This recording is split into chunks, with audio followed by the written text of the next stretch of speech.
2027년 영재학교 입시, 이게 그냥 시험이라고 생각하시면 안 됩니다.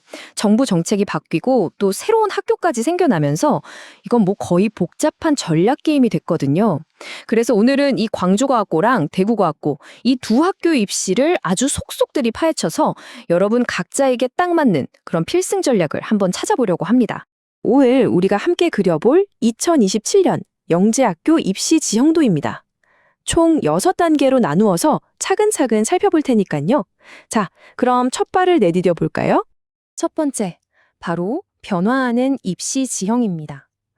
왜 하필 지금 2027년의 선택이 여러분의 미래에 이렇게 결정적인 영향을 미치게 되는 걸까요? 그 거대한 변화의 배경부터 한번 짚어보겠습니다. 지금 한국의 과학교육은 뭐랄까 거대한 전환기 한가운데에 서 있다고 볼 수 있어요. 정부가 의대 쏠림 현상을 막으려고 아주 강력한 정책을 내놓고 있고 여기에 새로운 AI 영재 학교까지 등장했죠. 이 두 가지가 맞물리면서 여러분의 학교 선택은 이제 단순한 진학이 아니라 정말 중요한 전략적 결정이 된 겁니다. 좋습니다. 그럼 이제 가장 중요한 질문으로 한번 넘어가 보죠. 광주와 대구, 이 두 학교는 도대체 어떤 인재를 찾고 있는 걸까요?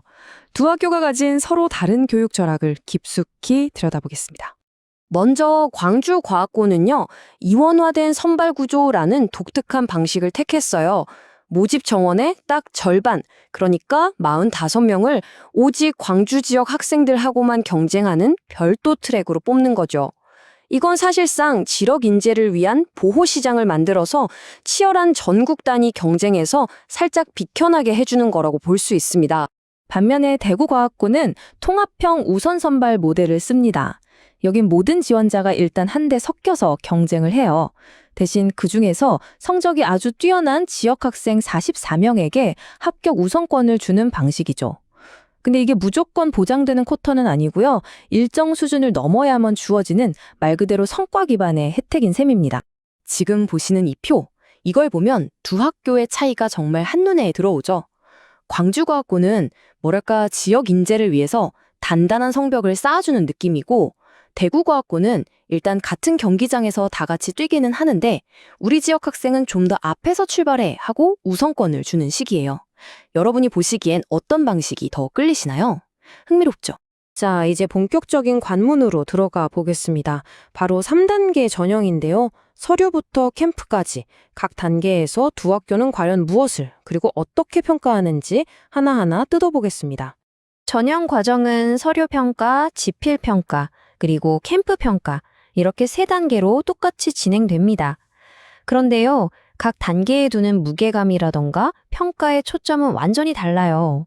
이 날짜 차이 이거 그냥 일주일 차이네 하고 넘기시면 절대 안 됩니다.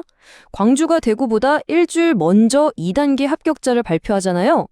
이 일주일이라는 시간이요, 누군가에겐 정말 당락을 가를 수도 있는 엄청난 골든타임이 될 수 있다는 거죠. 1단계 서류평가에서부터 두 학교의 전략이 확 갈립니다.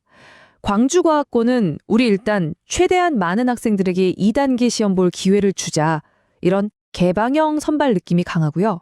반면에 대구과학고는 2단계에서부터 이 학생은 우리 지역 우선 선발 후보군이다, 이걸 미리 가려내려는 전략적 선별의 성격이 아주 강합니다.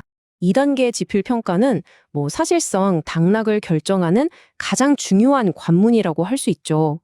광주과학고의 영재 기초 소양 평가는 얼마나 창의적이고 논리적으로 증명해내는지를 중요하게 보는 반면 대구과학고의 창의적 문제 해결력 검사는 중학교 교육과정 안에서 얼마나 깊이 있게 생각할 수 있는지를 강조합니다. 스타일이 다르죠? 마지막 3단계 캠프 평가.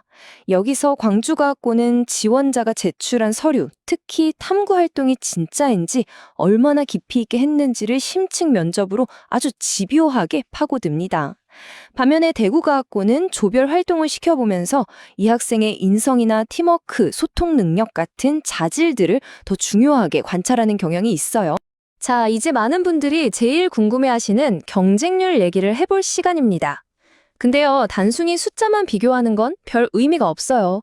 그 숫자 뒤에 숨겨진 진짜 경쟁의 의미, 그걸 한번 제대로 파헤쳐 보겠습니다. 2026학년도 경쟁률 한번 볼까요? 겉으로 드러난 숫자만 보면 대구가 6.51대 1로 광주보다 높아요. 와, 그럼 대구가 훨씬 들어가기 힘든가 보다. 이렇게 생각하기 쉽죠. 근데 과연 그럴까요? 자, 여기서 핵심은 바로 이겁니다. 이 숫자들이 진짜로 의미하는 게 뭘까요? 진짜 알짜배기들끼리의 경쟁, 즉 실질 경쟁률은 과연 어떨까 하는 거죠. 오히려 진짜 경쟁은 더 치열해졌다고 봐야 합니다. 왜냐하면 예전처럼 의대 가려고 그냥 한번 지원해보는 허수 지원자들은 싹 빠지고 오직 영재 학교만을 목표로 정말 열심히 달려온 진성 지원자들만 남았기 때문이죠. 지원자 수는 줄었을지 몰라도 그 밀도는 훨씬 더 빽빽해진 겁니다. 지금까지 우리가 분석한 게 현재 상황이었다면 이제는 미래를 내다봐야겠죠? 2027년 이 입시의 모든 규칙을 통째로 바꿔버릴 수 있는 게임 체인저들은 과연 무엇일까요?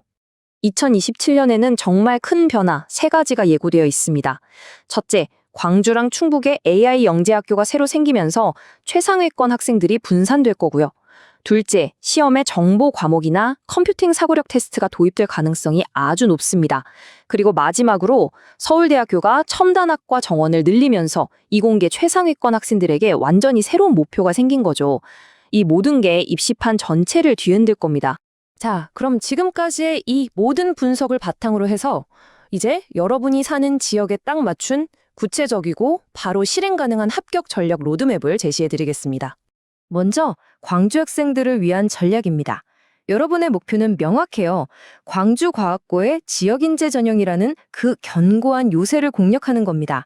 그러려면 일단 안정적인 내신 관리로 1단계를 무난히 통과하고 2단계 시험에서는 아는 걸 틀리는 실수를 최소화하는 데 집중해야 합니다. 그리고 자기소개서에 광주의 AI 클러스터 같은 지역 산업과 내 과학적 관심을 연결시킨다면 정말 좋은 전략이 될 수 있겠죠? 다음은 대구 학생들.